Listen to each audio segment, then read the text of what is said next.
when there's a storm raging in your soul.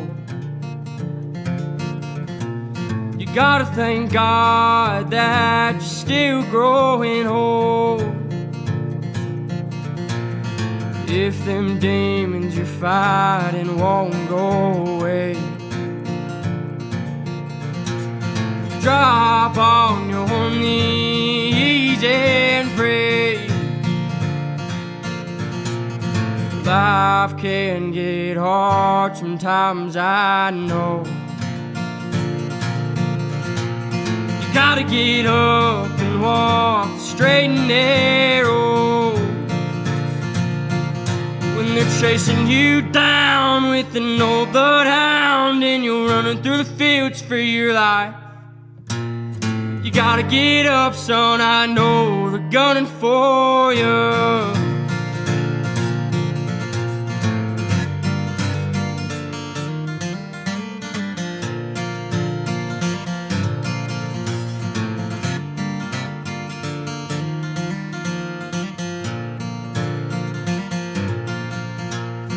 Don't let the thoughts of yesterday crowd out the visions of today. Don't let your past define your name. We will all be judged the same someday. Life can get hard sometimes, I know. You gotta get up and walk straight and narrow. When they're chasing you down with an old bloodhound and you're running through the fields for your life, you gotta get up, son, I know they're gunning for you.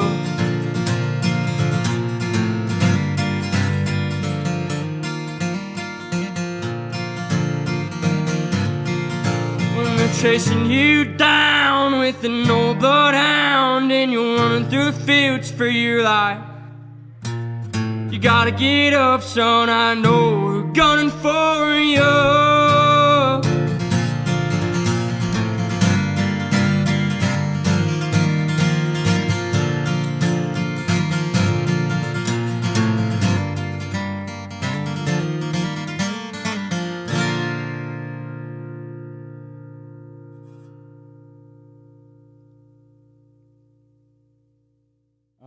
I want to start off by thanking Frank and Karen first off for giving me this opportunity to find God, get closer to God, and better my relationship with Him. Josh and Holly, Glenn, Paula, you, Levi, Byron, just the whole church in general. I want to thank all of them before I really get into anything. With my story and like how it begins is like my whole life, my family was like a really religious family and grew up in church my whole life. I actually was I participated and did all that stuff. And then whenever I graduated high school, I was 18 years old and I knew everything. So I was leaving to join the Army and I decided that I was gonna put God on the back burner for everything and focus on my career. And if you look at all the situations that I've been in and what's happened to me, you can see that it all started right at that moment. And I used to always ask myself, why is this stuff happening? But I was never asking God, why is this happening to me? I always looked at it as, it's my fault that this is happening and I've got to figure it out. I can do this myself. It's all me. I don't know, I was 23 years old.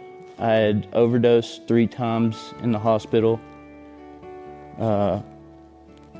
my dad, he found me like every time, which I'm sure like traumatized him.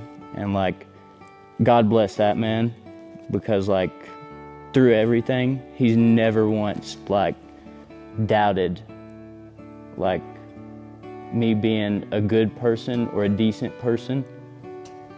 And that's amazing, first off, that he's never like judged me or anything. I was sitting in my brother's house after his wedding, and I was sitting there, and my mom was trying to talk to me, and I wanted to hear nothing about God, and that's what she was trying to talk to me about. You know, you're gonna need to go to church if you want to get better. You know, you need God. And I didn't want to hear anything she had to say. And I kind of went off on her, you know, said some really hurtful things to her. And she sat there and she prayed for me, you know, like, God, please save my son. And, you know, I'm just sitting there like, oh my gosh, why is this, like, why? Why is she doing this? It's not gonna work at all. And while I was sitting there, she had fallen asleep on the couch. And I'm sitting there, and it was like, I heard, like, what are you doing? Like, do you not see the position you're in, the shape you're in? And as soon as I heard that, I immediately went over and like woke my mom up, and you know, I told her, I was like, I need to go to rehab. And now looking back on it, I realized that that was like the Holy Spirit, you know, speaking to me and like waking me up. Her and my dad start looking for me to rehabs to go into. And I went and checked a few of them out, and I didn't like them. And then my grandparents, they actually go to church at Frank's old church. And they told me about this place. And of course, I agreed to it right off the bat. You know, like, oh yeah, I'll go. I don't care if it's a year, I'll go. Just to, you know, make them happy. Because as soon as you say that, like, hey, I need to go to rehab, you know, I need help, you mean it for about 20 minutes. And then it just all goes out the window. They get me in, my mom talks to Frank and tells him, you know, oh, my son, you know, nobody can help him. You know, there's no hope for him. And Frank said, well, you know, I'll help him, but I'm not gonna take your word on it. Like, he's gonna have to ask me for help. And I don't know, that made me mad. So instead of like being like, oh, I want to do this because I need help, it was more like, I'm going to show that old man, you know, I'm going to show that guy. So of course I started calling him. And I sent him text, I called him once a week. And finally he just out of the blue is like, hey, I'm in your state, I'm in Alabama, will you come have lunch with me? And I was like, yeah, I'll come have lunch with you. I had no intentions of like going and eating with him. But my brother followed me up there, stayed in the parking lot until like he seen Frank. And I get out and I walk in, and we're at a steak restaurant. And it's Frank. You know, he's a big cattleman, you know, owns a bunch of cows. So you'd think, you know, you get to eat a steak. He wouldn't let me pay for it, first off, would not let me pay for it. But then Karen ordered a salad, and then Frank orders a cheeseburger. And I had these big ideas of, oh, I'm gonna get the biggest steak in there. And so when they ordered that, right out the window it went. I got like a chicken finger plate, and I wouldn't look Frank in the eyes and like tell him, you know, my problems. I just couldn't do it, you know. Being a man, or what I thought was a man, I need to make that clear. What I thought was a man You can't look at another man in the eyes and be like, oh, I have a problem, I need help. So I turned to Karen and I start telling Karen all of this. After we eat, I'm just gonna walk out and leave. Like I have nothing else to say to him. I'm not coming to Wyoming, I'm not doing it. And as I'm walking away to the parking lot, Karen, she like yells at me and like I go back, she hugs me. And she's like, I just want you to know, I love you so much and I'm praying for you and I'll continue to pray for you. And she's like, I hope you make the right decision. And you know, that meant a lot because no stranger, nobody outside of my family, you know, had ever really showed me that they cared about me. And then Frank, of course, walks up, shakes my hand, tells me he enjoyed the dinner, and he's like, I just want you to know, I can tell that you're still iffy on this. And then he told me to go watch Coleman's video. He's like, if you're having any doubts, go watch Coleman's video, and that should help you out. And he said, you know, I love you, and I'll be praying for you. And I don't know, I was really like holding back tears. Kind of weird to admit that, but it's kind of holding back tears because of like the love that they like were showing me. So that night, I go home, I watch Coleman's video, and like, there's like before pictures and after pictures, and I was like, okay, if this program can change his life and he can find God, it can do the same for me. And I have to go there. It wasn't any more of like, okay, I'm just gonna go because, you know, I'm trying to make my mom happy or my family happy or my dad happy or anybody, you know. Then it was for me. So anyway, my mom ends up flying up here with me, like has to hold my hand like I am a child, because I was. You know, I couldn't be trusted by myself or anything. I was a literal kid. She brings me up here, we walk out of the airport in Cody, and all I knew was that there was supposed to be a blue truck and some guy named Glenn was gonna be picking me up. Was not expecting to see the man that I seen, okay? Let me make that perfectly clear. First day I met Glenn, also met Patty. He's, you know, he graduated whenever I first came in here, like a month in. The whole way from Cody back to the ranch was nothing but, I can't explain it. It was just, I wasn't being judged. They were asking me, you know, what my drug of choice was, all that stuff, and I was telling them. And never once were they like, oh my gosh, I can't believe he was doing that. And, you know, they just accepted me.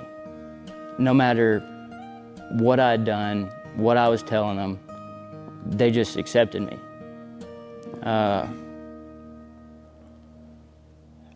That was cool. I got here on a Tuesday, so my first like full day was a Wednesday.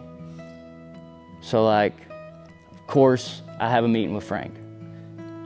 And I guess he kind of let me get away with one. Like, I don't know if I should really say that, but he let me get away with one on my first one because he asked me how I was doing, you know, if I had a good flight. Yeah, I had a good flight. You know, I'm doing good. I'm fine. I'm okay. Next meeting, you know, it was, I'm good, I'm fine, I'm okay. By the third meeting, when I said, hey, I'm good, he just looked at me and said, well, if you're doing so good, then why are you sitting over there on that side of the desk? And I don't know, it was like something in my brain kind of flipped, you know, God. That's what it was. It wasn't anything in my brain. It was God. Kind of tugged on me and was like, hey, he's here to help you. He's not here to just listen to your stories and try to make you feel good. He's here to help you. But of course, I could see that he was trying to help me, but I didn't want any help at that point. Like, I was up here in Wyoming. I made the choice to come out here. I was out here. All I'm doing is on a vacation now. Your defenses are up. Yeah. I'm 1,500 miles away from home. Of course my defenses are up. And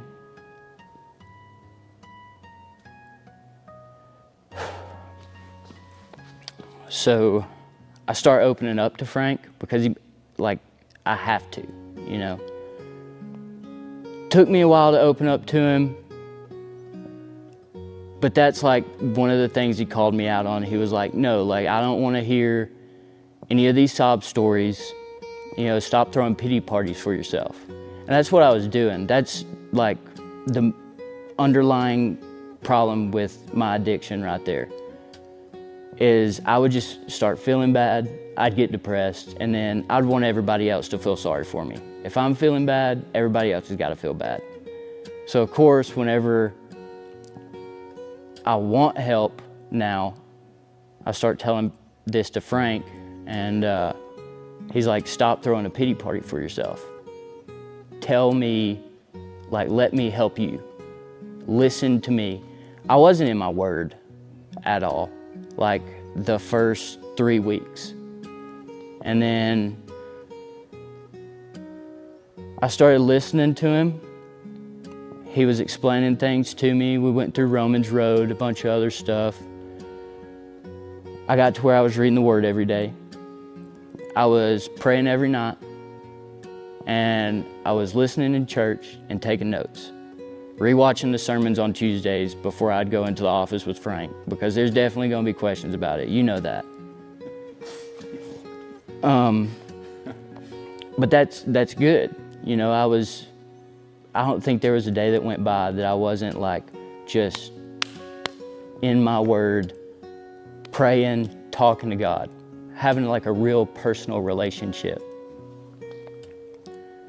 And then, my second month in, it was, Frank was telling me, you should get baptized. You need to get baptized. And to me, I was like, this is my program. I'm gonna work at how I'm gonna do it. It's gonna be on my terms. And, it was weird. It was maybe a week after he told me that, and really digging in my word. It was every Sunday since I'd got here. It was every time that he was up behind the podium, he could have just been pointing to me the whole time.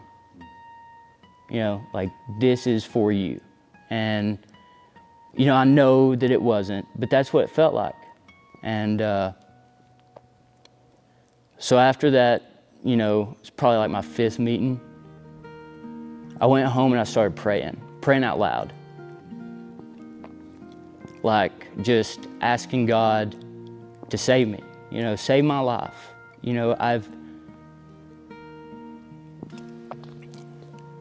I've always been scared of everything, terrified. And the first thing that I noticed, after I said those words out loud, I wasn't worried about anything. My life has been ups and downs my entire life. It's not like that anymore.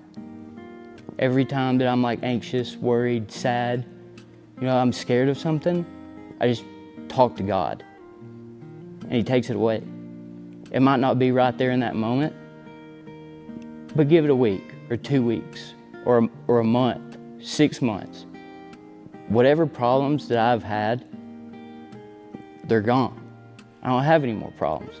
And I'm not sitting here teared up right now because I'm sad about any of this, or I'm upset. I'm teared up because it really shows the mercy of God. Because I was a bad person, a terrible person. And I'm not a bad person anymore. He saved my life. And he changed me. And like now, with it being, a couple days till I go home to Alabama, and then I'm coming right back up here. Coming right back up here because I've never seen a church like this. He was saying last Sunday that people tell him all the time, Frank, I can feel God in this church. And that is the truest statement ever. You can actually feel God here. Why would I want to be away from that? So I'm going to go home for, like 2 weeks, see my son, come back up here, stay in church, be a good role model. I might be 1,500 miles away from my kid, but it's better for me to be 1,500 miles away and be a great example to him of what a man should be and what a man is, than to be home and be absent. It's better to be absent and present than present and absent.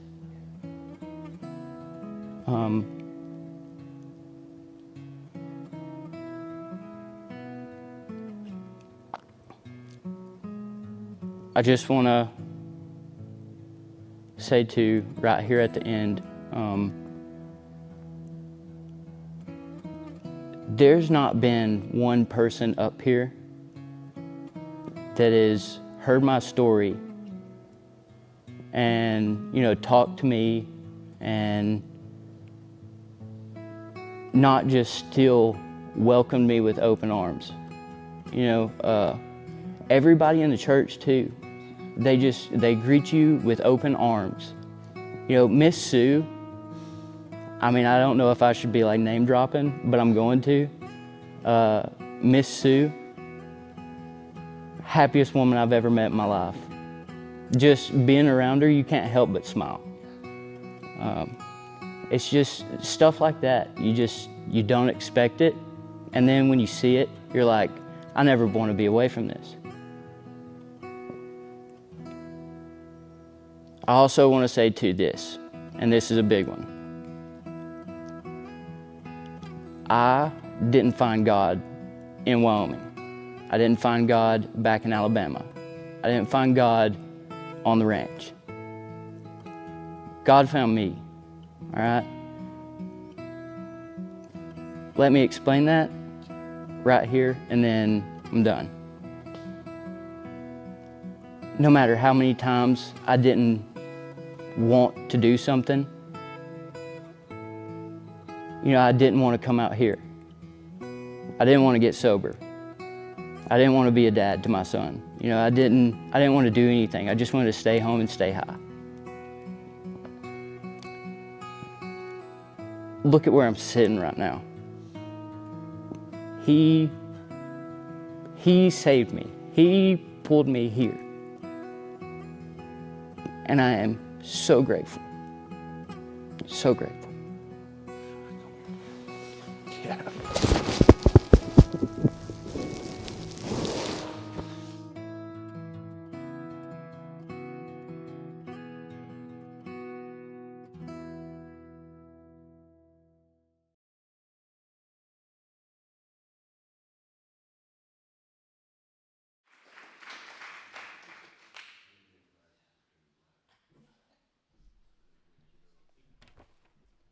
How's everybody doing?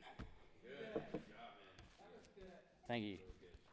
I just have 4 verses to help me get through the program that I would like to share with everybody. The first one is Galatians 4:16. If y'all want to go to it.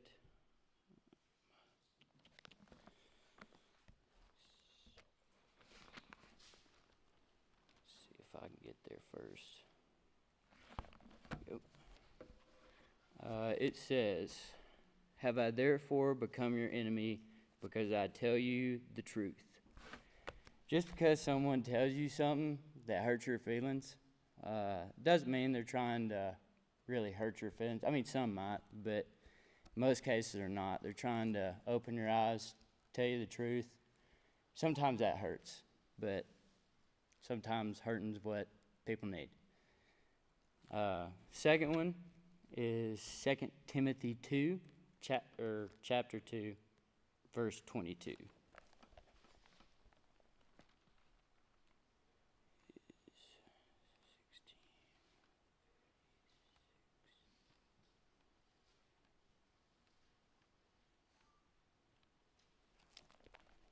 Says, flee also youthful lust, but pursue righteousness, faith, love, and peace with all those who call on the Lord out of a pure heart.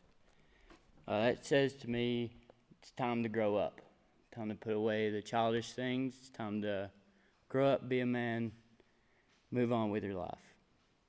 Instead of running around doing drugs, why don't you pick up a Bible? That takes a lot more courage than picking up some drugs. The third one is Titus 3:3.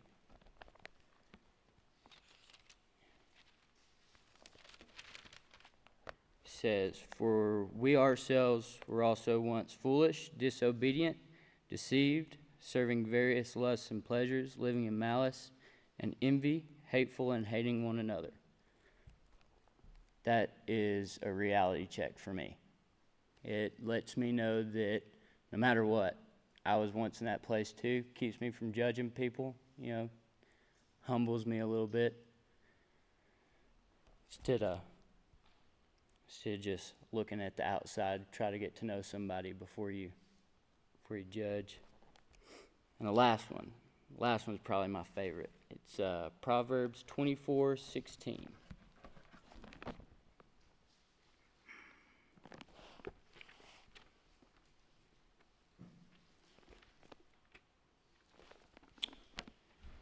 And it says, for a righteous man may fall 7 times and rise again, but the wicked shall fall by